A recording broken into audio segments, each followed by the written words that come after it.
Lucas 15:11 fala sobre uma parábola. Todo mundo aqui conhece a parábola do filho pródigo, amém? A parábola do filho pródigo, ela tem esse tema, a parábola do filho pródigo. E teve um livro que eu li recentemente, que o autor, Tim Keller, que nos deixou há pouco tempo, ele fala que esse tema ele é um tanto quanto equivocado, porque esse tema ele nos induz a uma visão, a um pensamento e a um direcionamento. Ele fala a parábola do filho pródigo. O que vem na nossa cabeça quando nós falamos esse tema, a parábola do filho pródigo?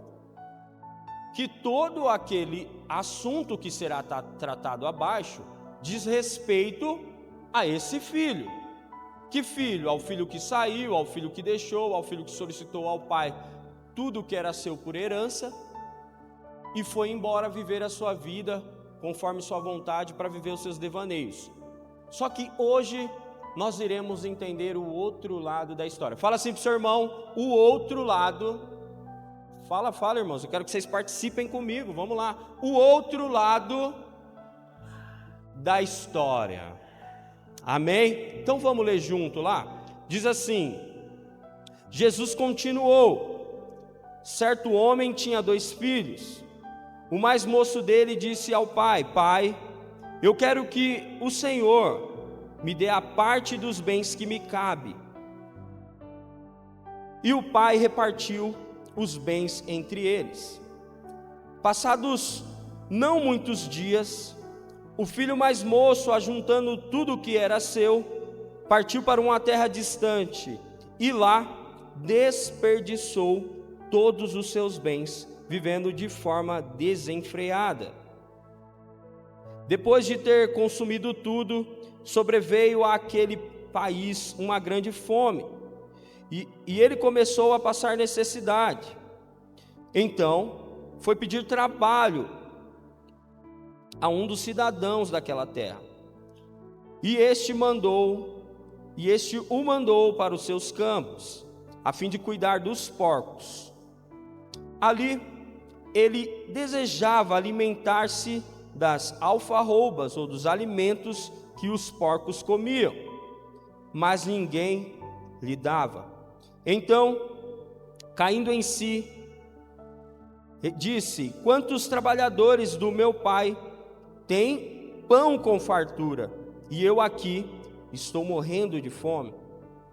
Vou me arrumar, voltar para o meu pai e dizer: Pai, pequei contra Deus e diante do Senhor, já não sou digno de ser chamado de seu filho. Trate-me como um dos seus trabalhadores. E, arrumando-se, foi para o seu pai. Vinha ele ainda longe, quando o seu pai o avistou, e compadecido dele, correndo, o abraçou e o beijou. E o filho disse: Pai, pequei contra Deus e diante do Senhor, já não sou digno de ser chamado seu filho.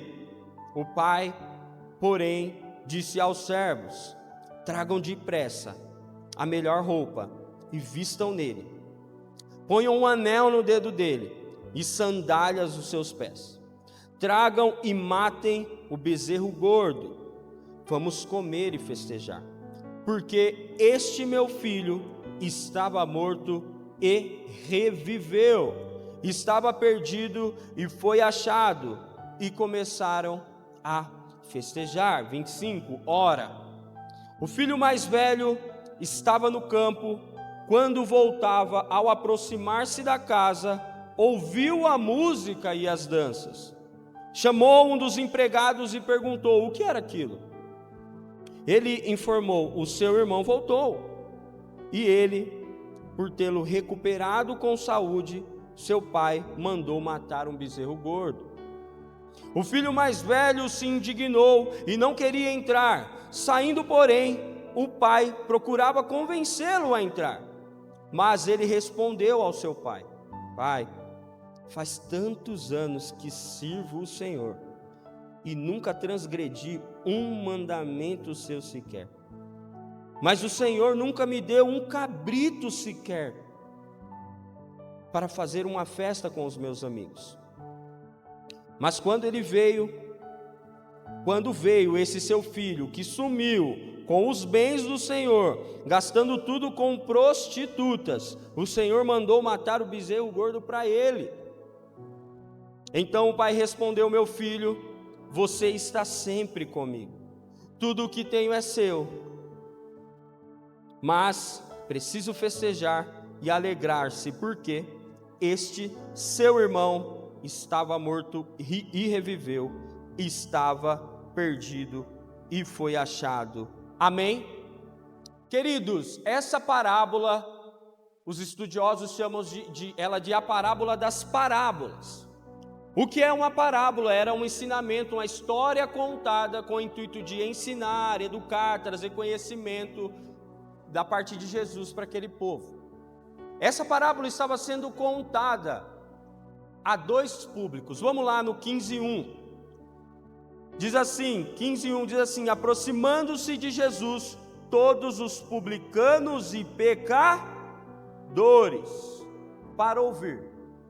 Então, essa história, essa parábola está sendo contada para esses dois públicos.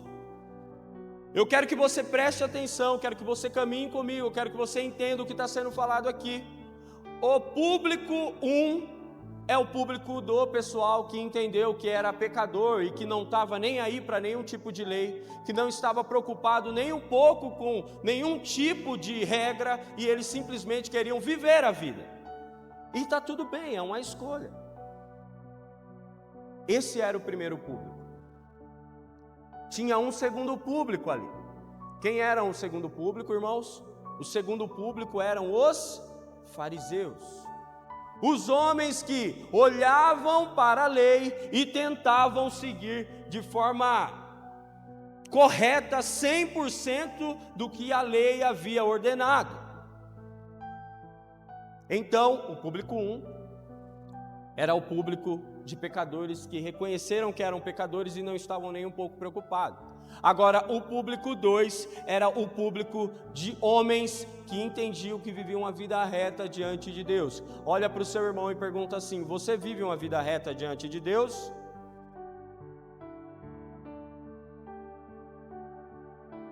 Eram para esses dois públicos que o Senhor estava falando. Agora, o Senhor sabe contar uma parábola, o Senhor sabe ensinar como ninguém, é ou não é? O intuito daquele ensinamento era mostrar para eles o que é o verdadeiro amor de um pai. Agora, o texto, ele é muito claro. Quando o Senhor vai instruir esses dois grupos, ele poderia ter pegado vários exemplos, mas ele optou por escolher um exemplo. O exemplo de dois filhos e de um pai. A palavra do Senhor fala que o filho mais novo, ele chegou para o pai e falou: pai, eu não quero mais viver essa vida, eu entendi que eu sou um pecador consumaz, eu não quero mais seguir uma vida de regras, de leis, de ensinamento, eu quero viver a minha vida. Pai, me dá tudo que é meu, me dá o que é meu por direito e eu vou embora. O pai prepara tudo, separa tudo, entrega para o filho tudo que era dele por direito. Esse filho pega e vai embora.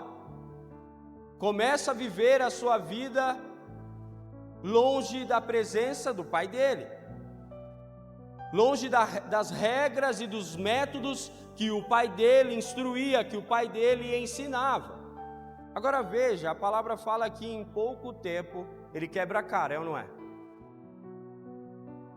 Em pouco tempo, ele se arrepende. Em pouco tempo, ele olha para toda aquela situação e fala: o que eu estou fazendo aqui? Esse lugar aqui não me pertence. Ah, mas pior do que isso, nem os empregados do meu pai Nem eles, que me serviam, que servem ao meu pai, vivem uma vida dessa. Ele cai em si, vem sobre ele uma noção, vem sobre ele um raciocínio, uma transformação na mentalidade dele, uma metanoia, uma mudança de mente. Será que foi uma mudança de mente? Então Jesus começa falando desses dois filhos, e quando ele cita esse primeiro filho, eu imagino que esse segundo público, o público dos fariseus, que estavam ali ao lado, imaginou o quê, né? Meu Deus, esse cara aí merece a morte, né? Eu quero que você que é pai, você que é mãe, reflita comigo, se fosse o seu filho que olhasse para você hoje e falasse: olha, eu quero tudo que é meu, estou indo embora. O que você faria? O que você faria?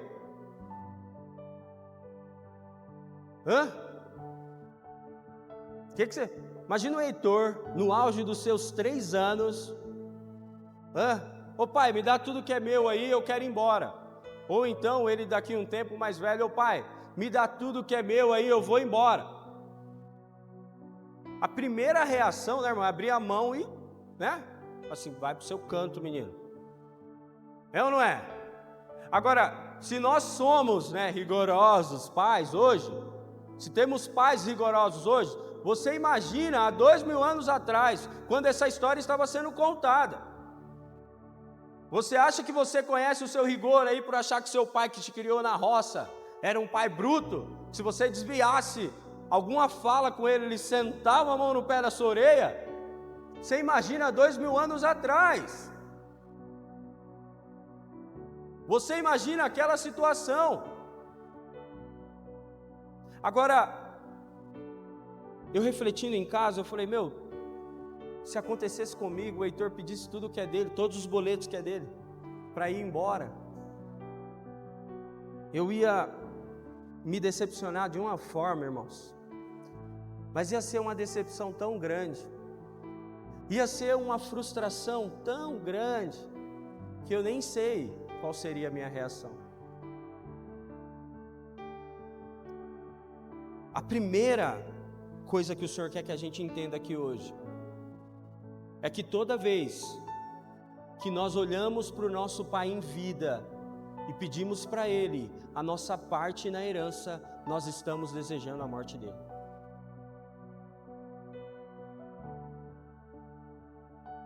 Olha aqui para mim. Toda vez que você olha para o seu pai, que um filho olha para o pai ainda em vida e fala: pai, eu quero o que é meu, e aquele pai está vivo, saudável, hoje vai até para a academia, né? Se alimenta de forma saudável, corre 10, 15, 20 quilômetros. Eu ainda não cheguei lá, mas eu vou chegar.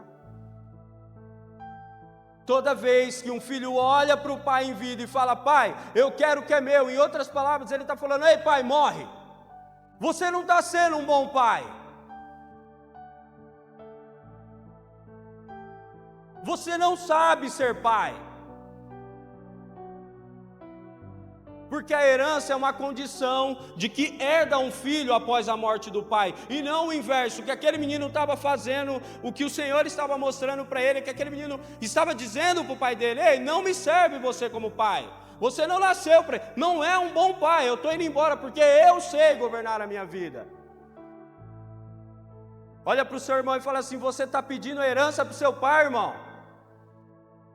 Fala para ele: você está pedindo herança para o seu pai, irmão.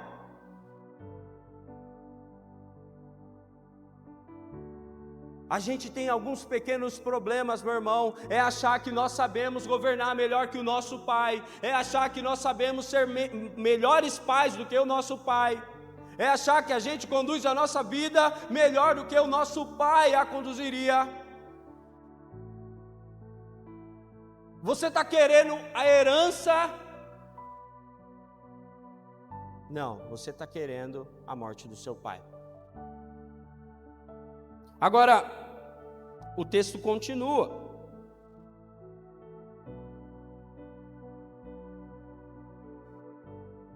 O Senhor estava ali diante deles tentando redefinir alguns pensamentos. O Senhor estava ali tentando, diante daqueles dois grupos, redefinir alguns pensamentos, redefinir algumas estratégias na mentalidade deles. E é isso que o Senhor vai fazer com a gente hoje. O Senhor vai realinhar para aquele que precisa realinhar, e redefinir para aquele que precisa ser redefinido a questão da paternidade, para que tenhamos uma paternidade muito bem resolvida, para que saibamos o que é a paternidade, o que é ter um pai, o que é ser um filho, e cada coisa no seu devido lugar. E quando eu estava preparando essa mensagem,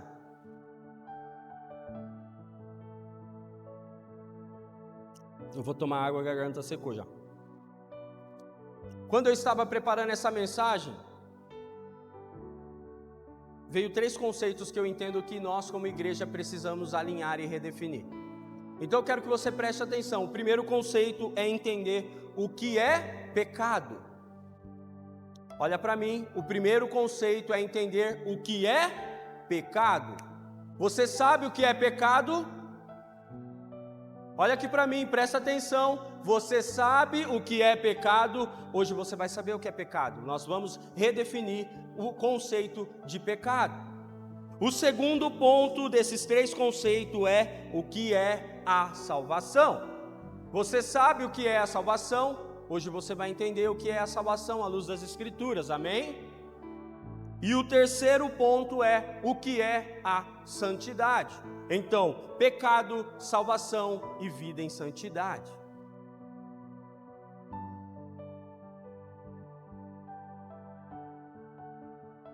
A primeira coisa que o Senhor nos traz quando nós falamos de todo esse contexto é entender quem é Deus. Então, se nós vamos entender hoje sobre o que é pecado, o que é salvação e o que é santidade, a primeira coisa que nós precisamos entender é sobre quem é Deus. E nós vamos redefinir isso hoje. Eu quero que você faça uma autorreflexão agora e você se pergunte para você mesmo: quem é Deus? Quem é Deus para você? Qual é o conceito de Deus na sua vida?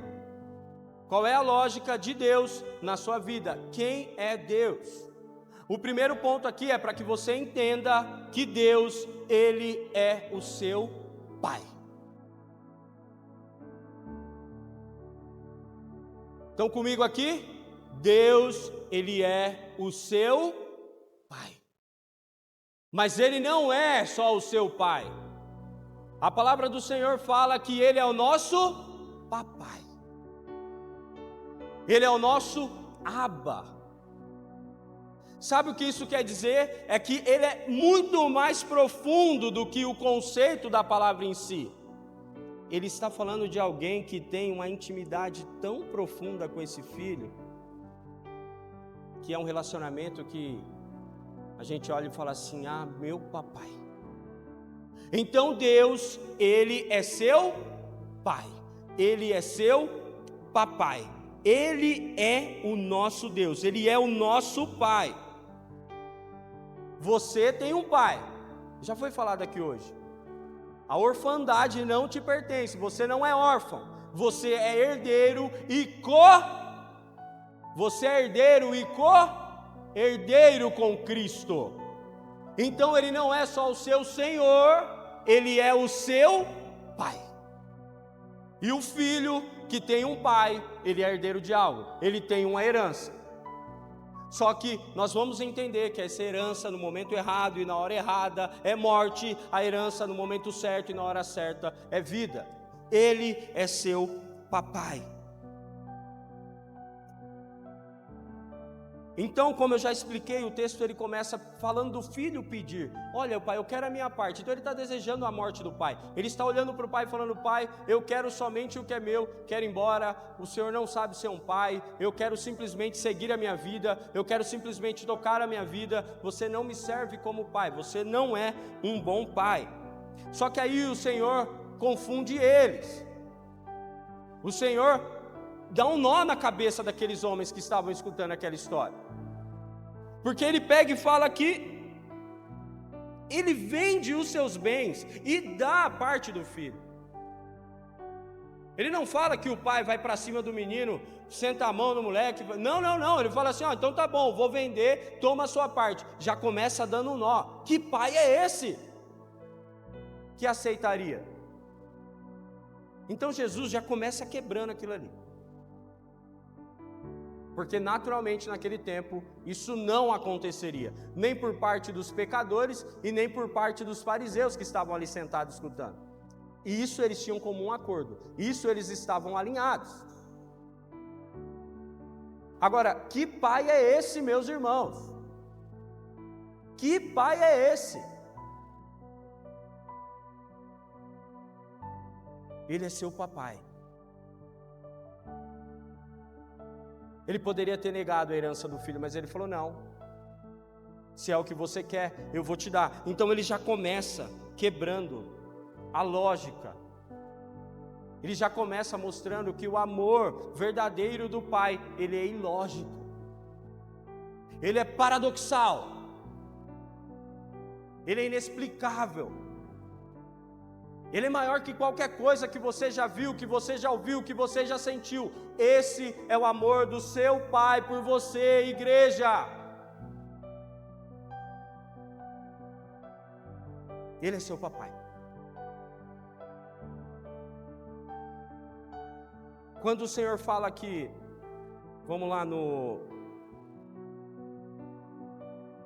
Deixa eu achar aqui.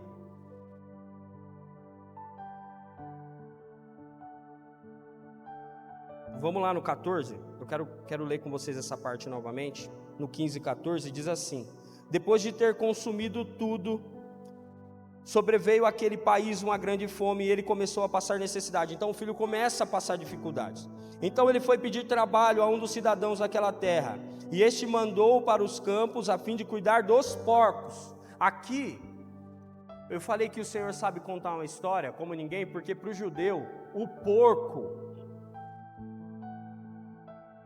é o animal mais impuro que existe. Para o judeu, se você falar para um judeu comer carne de porco, meu irmão, é o fim do mundo. Então, olha o exemplo que o Senhor está dando para aqueles homens que estavam ouvindo, para os judeus que estavam ouvindo. Os judeus, os fariseus escutando aquilo ali, falaram: meu Deus, ele desceu ao mais baixo nível possível. Porque ele não só cuidou dos porcos, mas fala que ele se alimentava do que os porcos se alimentavam. Olha o que Jesus está fazendo com aqueles homens. Olha o que Jesus está ensinando para aqueles homens. Ele se alimentava das comidas dos porcos. Aí depois o Senhor fala para ele que o filho volta. O filho vem, ele se arrepende, ele olha, ele fala, olha para tudo aquilo e fala: não, não dá, eu vou voltar. Agora olha o nó na cabeça daqueles homens de novo. O Senhor fala que aquele pai estava esperando o filho de braços abertos. Assim, calma aí, Jesus, deixa eu ver se eu entendi sua parábola. Você está falando que ele pediu a herança do pai, desejou a morte do pai, foi embora de casa, deitou-se com prostitutas, fez tudo que não podia, viveu uma vida de entrega às suas vontades, comeu com os porcos, e o pai recebeu? Calma lá, Jesus, né? E também não, né? Para o judeu, o porco era um animal, um animal extremamente imundo, eles não aceitam isso. Então o Senhor vem quebrando todas as lógicas daqueles homens. Ele falando: não é só viver uma vida de regras, tal, ele pode ter vivido uma vida errada, mas se ele se arrepender, ele voltar, ele pode ter comido com os porcos, mas se ele voltar, o pai vai estar esperando ele de braços abertos e falar assim: como, Jesus? Como isso? Mas o pai o recebe ele com amor. Agora, se já não bastasse toda a desonra daquele filho, se já não bastasse ele ter olhado para o pai, desejado a morte do pai, se já não bastasse ele ter pedido o que era tudo dele, ter deitado com prostitutas, ter feito uma vida da forma, ter tocado a vida a partir daquele momento da forma que ele tocou, o texto ele não acaba aí. Lembra que eu falei lá no começo que o título ele é tendencioso? Lembra que eu falei? O título ele nos leva para um caminho de a gente olhar somente para esse filho. Mas hoje eu quero que vocês e que nós como igreja olhamos para o outro filho. Porque o filho que saiu, o filho que deixou, o filho que pediu a herança, tá até legal, ele voltou. Mas e o filho que ficou? Teve um filho que ficou, não teve? Depois do pai ter recebido aquele filho mais novo, ter festejado e tudo mais, o filho mais velho que estava trabalhando, começou a escutar as músicas, começou a escutar as danças, começou a escutar tudo que estava acontecendo lá. Ele chamou o empregado e falou assim: ei, o que está acontecendo lá? Seu irmão voltou. Seu irmão voltou. E ele não só voltou, o seu pai está comemorando, porque ele se arrependeu e agora ele voltou para os braços do seu pai. Aí o filho mais velho olha para o... Como assim? Como assim? Vem comigo aqui, presta atenção no que eu estou falando.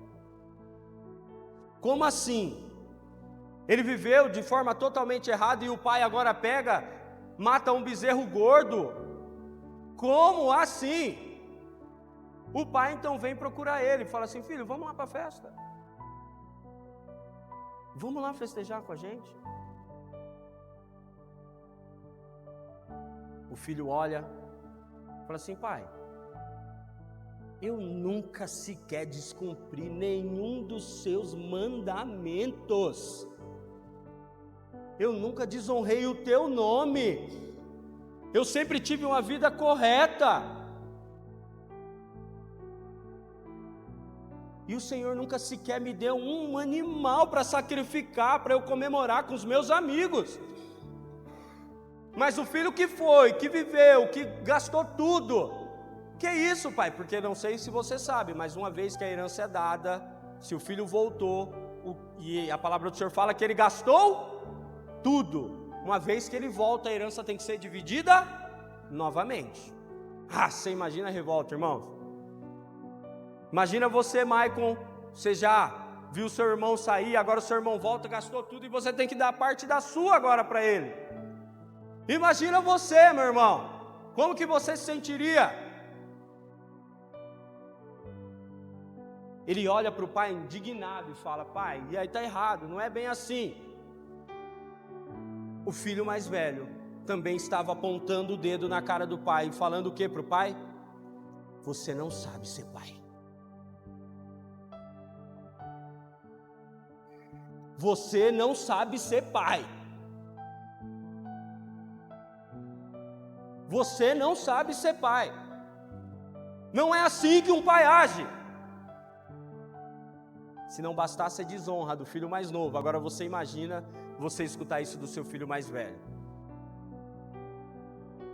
Em outras palavras, tanto o filho mais novo quanto o filho mais velho estavam olhando para o pai e falando que o pai não prestava para ser pai. Aí você olha para mim e fala: Lucas, mas eu não vivo uma vida de pecado, eu vivo uma vida extremamente correta, eu leio a palavra de Deus todo dia, eu oro 3 vezes ao dia, eu jejuo, eu mergulho na palavra, eu faço tudo certo. Mas você coloca o dedo na cara do seu pai e começa a exigir o que é seu, e ele também está vivo.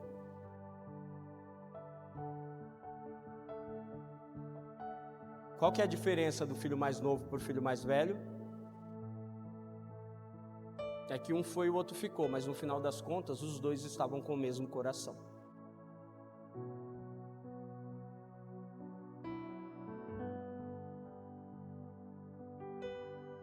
Meus queridos, o Senhor na manhã de hoje está falando para nós: filho, filha,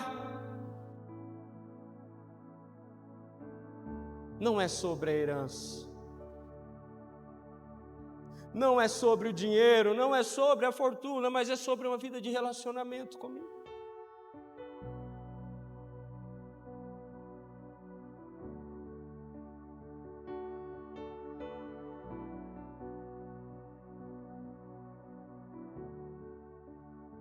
Senhor tem falado conosco, meus irmãos, nos últimos dias sobre se relacionar com o Pai, ser um com o Pai.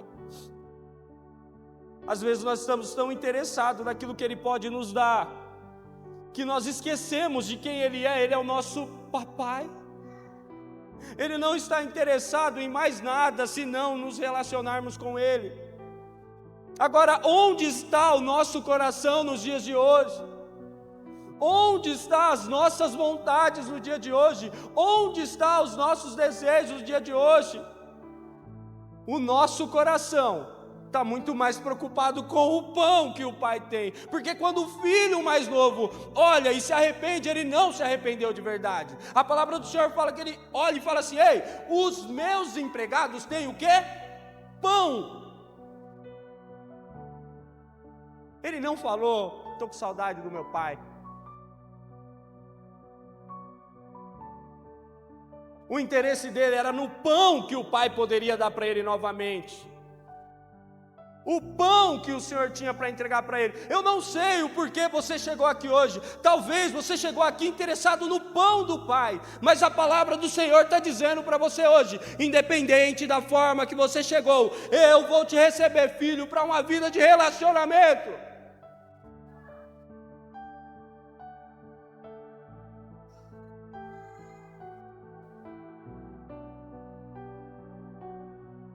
Talvez a gente só esteja focado no pão. Ou talvez a gente tenha uma lista de coisas para se arrepender.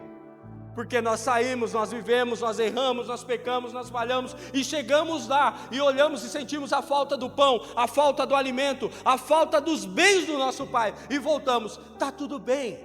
O Senhor usa das estratégias dele para te trazer de volta e é por isso que você está aqui hoje.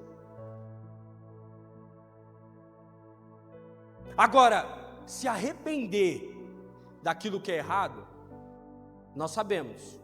Sim ou não? Sim ou não, irmãos? Agora eu quero indagar uma pergunta a vocês: e se arrepender daquilo que nós achamos que é o correto? Como que nós fazemos?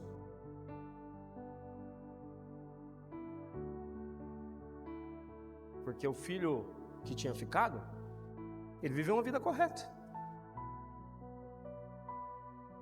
Mas não é somente viver uma vida correta, mas é sobre entender que a presença do Pai é muito mais importante do que aquilo que Ele pode nos dar.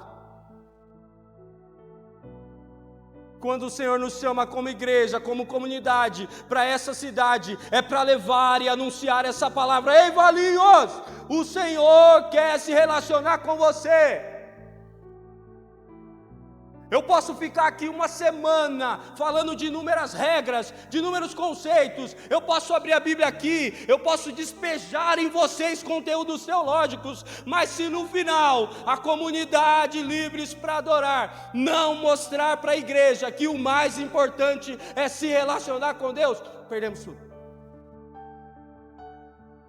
Pode fechar as portas, vamos embora.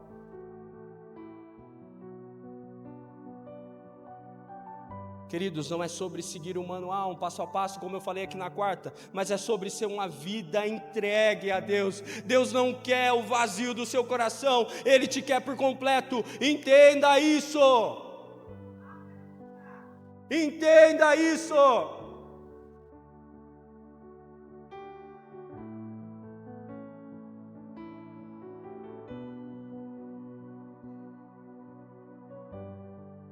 Aleluia. O primeiro ponto aqui, então, nós já entendemos, falamos, ok, mas eu falei para vocês que vocês iriam entender sobre os 3 conceitos de forma bem rápida. O primeiro é o que é pecado.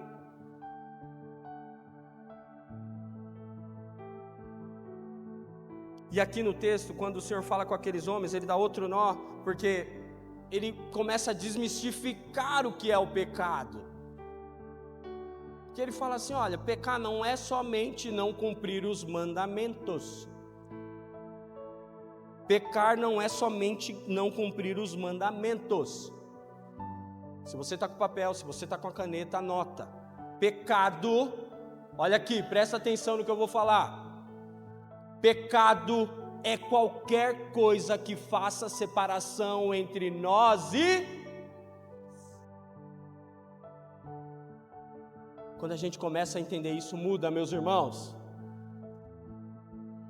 Pecado não é só sobre descumprir regras, pecado é sobre viver uma vida colocando coisas no meio dessa relação. Então pecado é tudo que faz a separação entre nós e Deus. Pecado é isso. Por isso que você talvez está vivendo uma vida retinha, certinha, polida, e você está em pecado.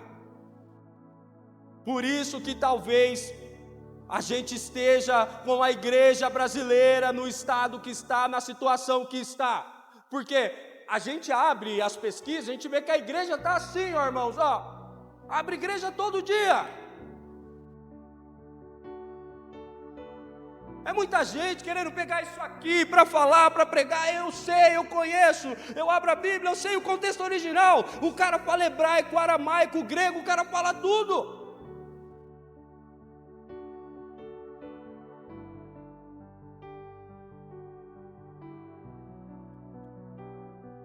Mas não estamos ensinando mais que o pecado é aquilo que nos separa de Deus. O pecado é tudo que nos separa de Deus. De forma geral, o filho mais novo estava longe fisicamente, uma questão geográfica, mas o filho mais velho, não por uma questão geográfica, mas ele também estava longe daquele pai. Ele também estava distante daquele pai. Ele também estava tão longe daquele pai quanto o filho mais novo. Amém? Vocês estão comigo ainda? Já acharam que eu ia falar que você ia voltar, né? Ia voltar, né? É assim que o Senhor faz. Ele quebra as nossas expectativas, como Ele fez com esses homens.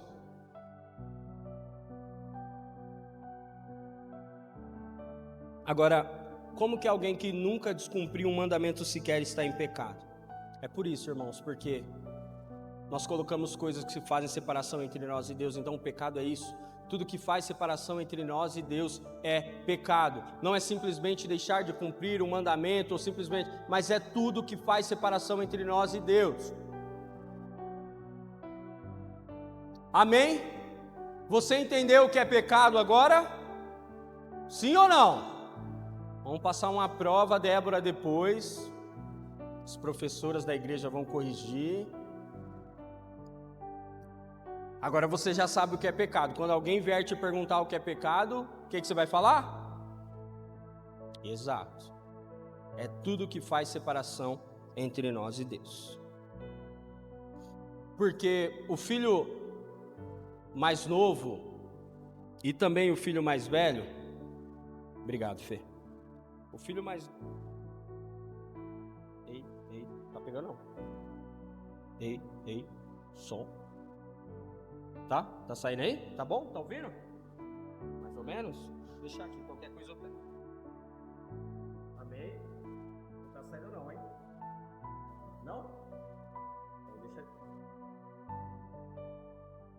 Então, aqueles jovens estavam muito mais preocupados com aquilo que o pai deles tinha para oferecer do que necessariamente com o pai. Eles não estavam preocupados com a vida de relacionamento com o pai, mas estavam preocupados com aquela herança. O mais velho usou uma estratégia. O mais novo usou uma estratégia, que foi a desobediência, como estratégia para adquirir a herança do pai. Agora, o mais velho também usou uma outra estratégia, que era a estratégia da obediência. Olha para o seu irmão e fala assim: você está usando a estratégia da obediência?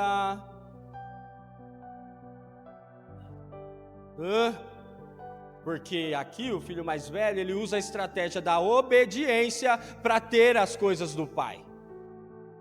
No final das contas, o conceito é bem parecido, só muda a forma. Um ficou, obedeceu para ter o que o pai tinha. Um se rebelou, foi embora para também ter o que o pai tinha. O que muda é o momento que vai receber. Mas no final das contas, está todo mundo querendo pão.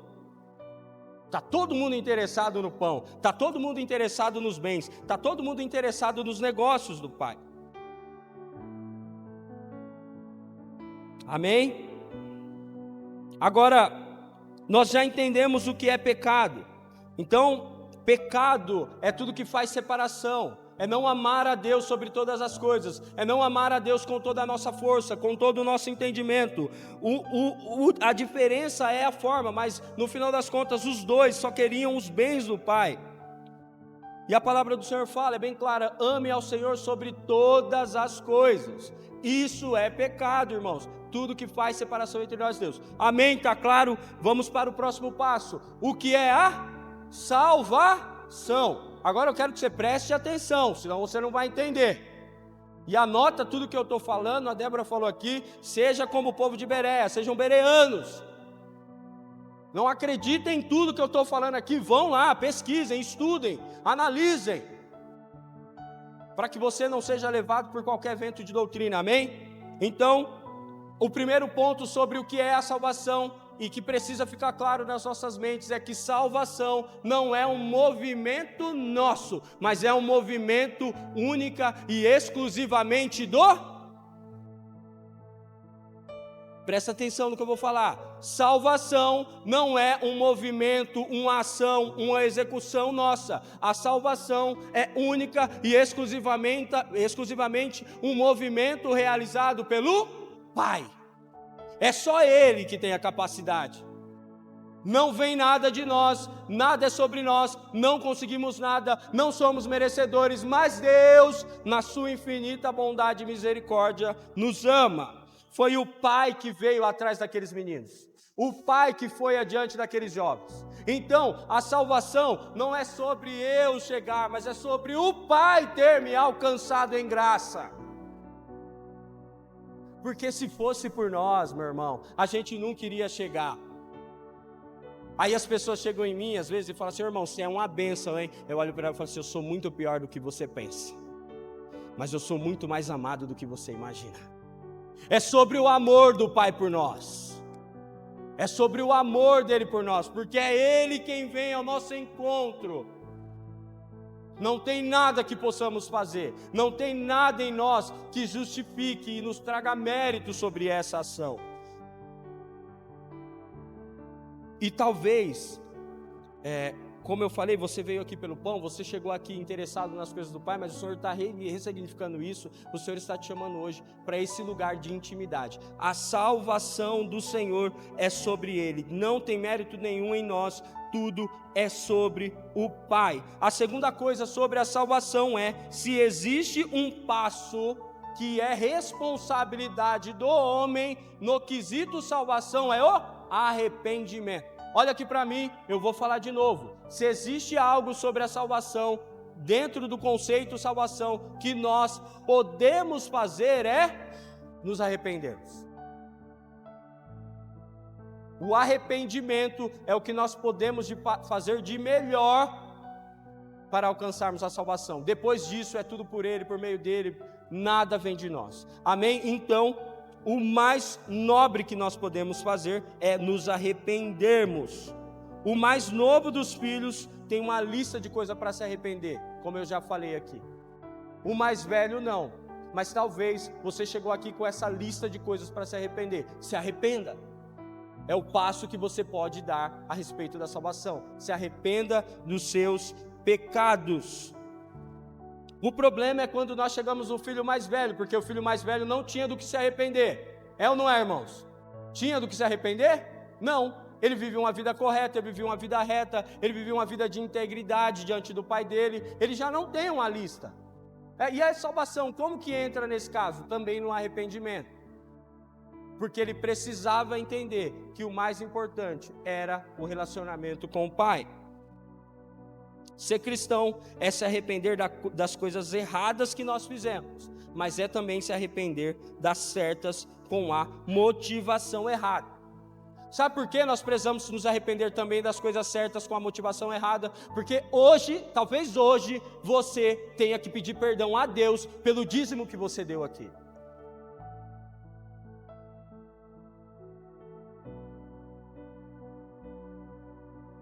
Talvez hoje você precise pedir perdão a Deus pelo jejum que você fez durante a semana.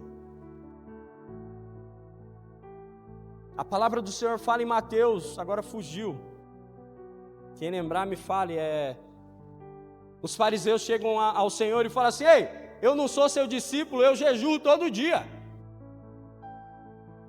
Aí o Senhor olha para o fariseu e fala assim: ô querido, mas você acha que é lógico você jejuar se o noivo está presente na casa? O jejum não é sobre o Senhor me dar algo, mas é sobre estar próximo dele. Então hoje, talvez você tenha uma vida correta lá, o seu nome é um nome muito benquisto lá fora, você é um cristão, mas você talvez tenha que pedir perdão pelo dízimo e pela oferta que você deu, pelo jejum que você fez. Por quê? Porque fazer as coisas com a motivação errada também é pecado, também é errado. Não adianta fazer as coisas certas da forma errada e com a motivação errada, vai dar problema.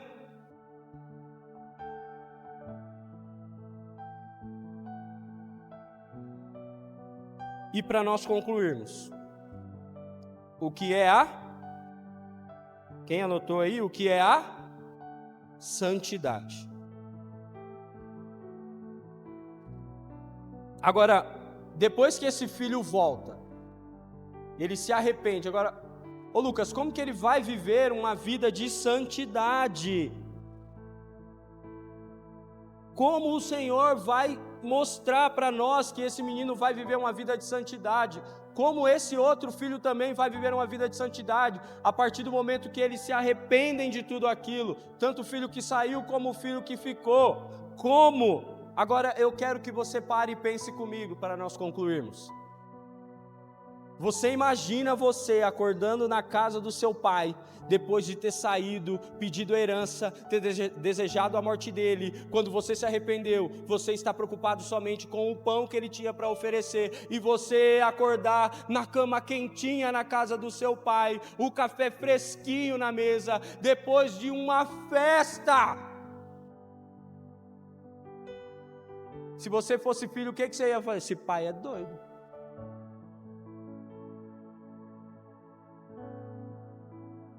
Mas que pai faz isso por um filho? Que pai faz isso por um filho? Depois de tudo que eu fiz, depois de tudo que eu fiz, tudo que eu falei, tudo que eu causei para o meu pai, ele olha para mim e fala: como foi a noite, meu filho? Você dormiu bem? Olha a estratégia do Senhor, meu irmão. A única coisa que é capaz de constranger, meu irmão, a única coisa que é capaz de constranger a nós é o amor. Ah, que amor, meu irmão.